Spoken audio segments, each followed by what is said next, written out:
Congress party ने पिछले दिनों एआईसीसी में एक न्याय पत्र जारी किया है, जिसमें मुख्य रूप से तो 4-5 न्याय हैं, लेकिन उतने में बस नहीं है, उससे ज़्यादा न्याय है। संवैधानिक न्याय, कानूनी न्याय, न्याय का न्याय, खिलाड़ियों के साथ न्याय, संस्कृति के साथ न्याय, महिलाओं के साथ न्याय, युवा के साथ न्याय, जितनी तरह के किसानों के साथ न्याय, श्रमिकों के साथ न्याय, जीवन के जितने भी आयाम हैं सभी को कवर करते हुए ये न्याय पत्र जारी किया गया है।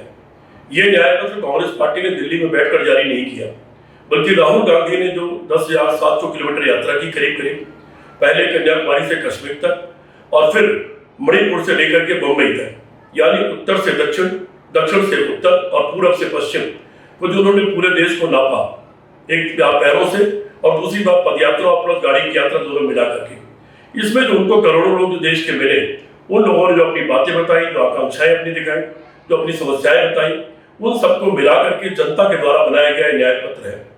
यह न्याय पत्र इसलिए भी आया है, इन 10 सालों में देश बर्बाद कर दिया गया। 10 साल पहले जनता ने बड़ी इच्छाओं से, आकांक्षाओं से एक सरकार बनाया था, भारतीय जनता पार्टी की, आरएसएस की सरकार। जब उन्होंने वादा किया था अच्छे दिन लाने का और किसी गुजरात मॉडल का, जिसका आज तक पता नहीं चला, लेकिन इन 10 सालों में देश पूरी तरह बर्बाद हो गया। पिछले 54 सालों में या पिछले जितनी सरकारें भी सरकार के आने पहले रही है, देश के ऊपर केवल 54 लाख करोड़ रुपया कर्जा था, जो बढ़ करके 4 गुना से ज्यादा हो गया। थोड़ा सा कर्जा और बढ़ जाएगा, क्योंकि सरकार 14 लाख करोड़ रुपए कर्जा और लेने जा रही है, तो देश दिवालिया हो जाएगा। देश की सीमाओं पर सुरक्षा नहीं है।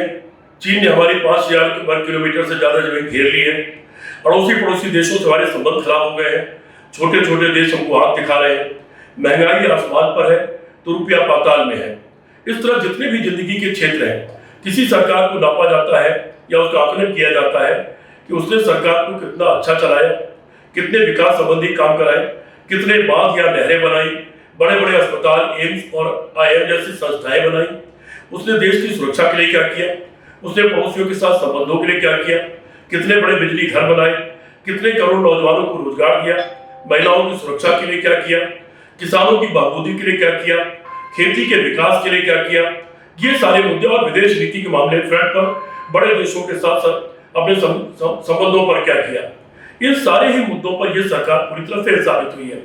देश बहुत पीछे चला गया है। ऐसी स्थिति में बहुत विचार विमर्श करने के बाद और जनता से विचार विमर्श करने के बाद ये न्याय पत्र लाया गया है।